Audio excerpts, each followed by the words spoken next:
he spake a parable unto them. Go ahead and read. And because they thought that the kingdom of God should immediately appear. See, they thought the kingdom was going to appear because here the Messiah, he done showed up, and here he is near Jerusalem, and they thinking that it is time for the kingdom to come, but he's going to let them know something here in this parable. Go ahead and read. He said, therefore, a certain nobleman went into a far country to receive for himself a kingdom and to return. See, that's what they don't look at. They don't look at the return. That's right. Okay. That's You know, right. they look at him going to get the kingdom, but they said this nobleman, that is Jesus, That's by right. the way. That's right. He said he went into a far country. Where is this far country? It is heaven. That's right. To get this kingdom and to return, it says. That's right. Yes, You understand what I'm saying? And that's what don't nobody pay no attention to.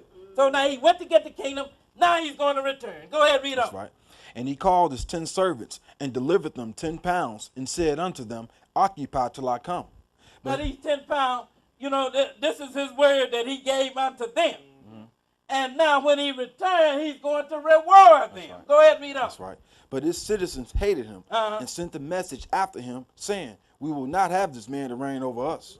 And it came to pass that when he was returned, having received the kingdom, then he commanded these servants to be called unto him. Now, wait a minute. When he returned, after having received the kingdom, he went to get the kingdom. right. Then he returned after having received the kingdom.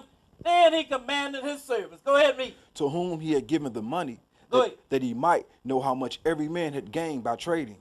Then came the first, saying, Lord, thy pound have gained 10 pounds.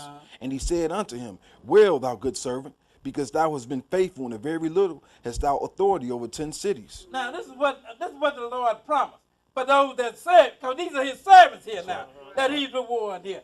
And this is what he promised. You know, you did good with what I gave you, then you have authority over 10 cities. That's right. Then he gave 1 5. Go ahead and read. 18. And the second came, saying, Lord, thy pound have gained 5 pounds. And he said likewise to him, be thou also over 5 cities. And this is what the Lord promised his servant. That's right. You know, when he returned after having received the kingdom.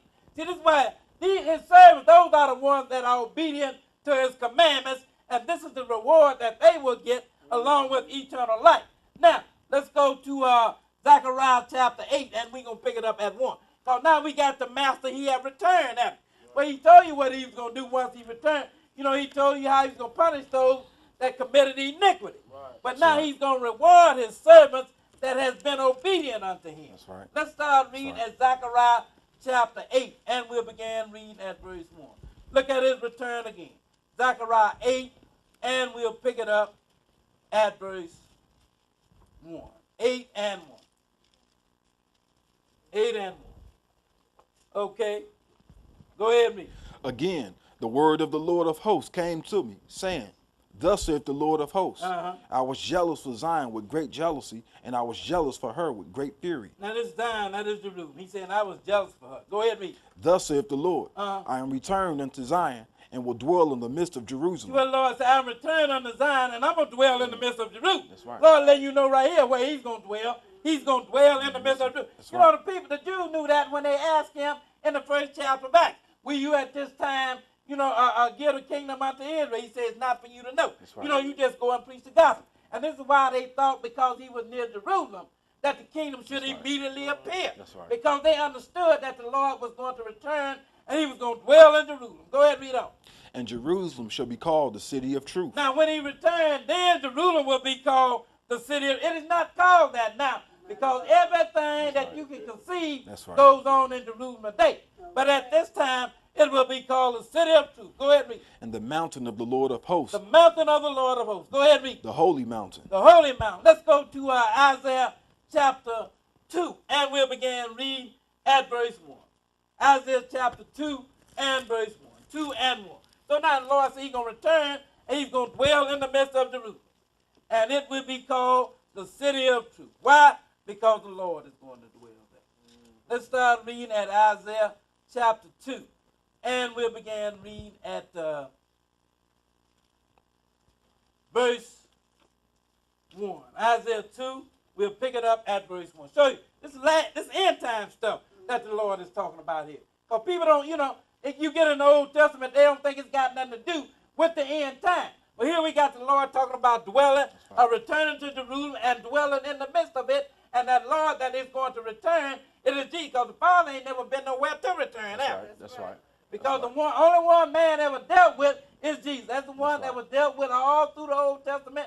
He is the one that came, and he is the one that returned to his place, and he is the one that's going to come again. Father ain't never dwelt with man. So now, when you talk about, when you said return, that meant that you've been there before, right? That's right. When he said, I'm going to return to my place, he had been there. Then he got from heaven. So now he returned back to heaven. Then he said he's going to come again, right? So if he said, when he's standing on this earth, if he said he's going to come again, that means he's going to come back to this earth, right? That's right. Now, let's go to Isaiah chapter 2 and start reading at verse 1, 2 and 1. Go ahead, read. The word that Isaiah, the son of Amos, saw concerning Judah and Jerusalem.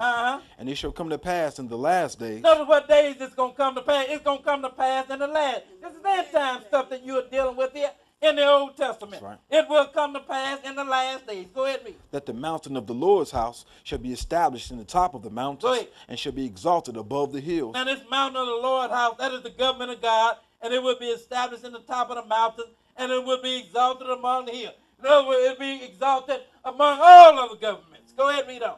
And all nations shall flow into it. And then all nations, because this ain't just about Israel, it is about everybody that's going to serve the true and living God. Right. And he said all nations will flow unto it. Go ahead, read. And many people shall come and say, Come ye, and let us go up to the mountain of the Lord, to the house of the God of Jacob. Go ahead, read. And he will teach us of his ways, and we will walk in his paths. See what I said? He going to teach us of his way, and we going to walk in his path. That's something man have not done. That's right. And what is God's path? God's path is his command. That's right. So now he going to walk, and we will walk in his path. Go ahead, read. For out of Zion shall go forth the law, and the word of the Lord from Jerusalem. Why will it go forth from Zion? Because that is where the Lord is going to dwell. He told you in Zechariah that he's going to return, and he's going to dwell in the midst of Zion, didn't he?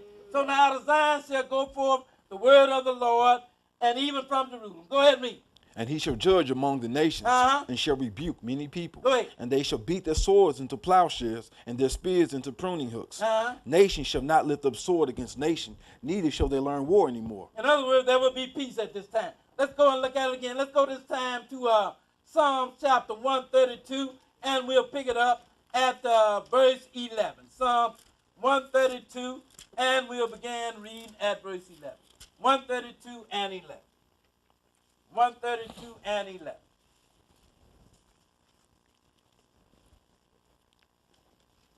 Okay, Psalm 132 and 11. Because the Lord is talking about returning and dwelling in the midst of Jerusalem. 132 and verse 11. Okay, go ahead and read. The Lord hath sworn in truth unto David. Go ahead. He will not turn from it. Of the fruit of thy body will I set upon thy throne. Now he said of the fruit of David's body, he's going to sit up on David's throne. And we understand that Solomon was of the fruit of David's body, and he sat up on David's throne. But Jesus is also of the fruit of David's body, and he's going to sit up on David's throne as well. And this is the fruit of David's body that he's talking about here. This ain't Solomon here. This is Jesus.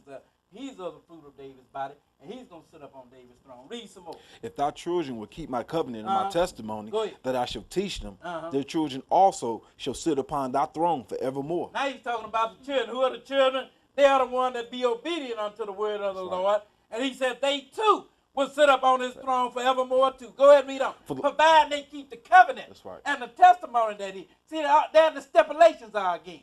If you keep the covenant and the testimony, then you too will sit up on the throne. Go ahead and read on. That's right. For the Lord hath chosen Zion. He hath desired it for his habitation. Now we everybody understand what habitation, and look where the Lord, and he has desired it for his habitation. This is where the Lord have desired to dwell. That's right. He has desired to dwell in Jerusalem among men.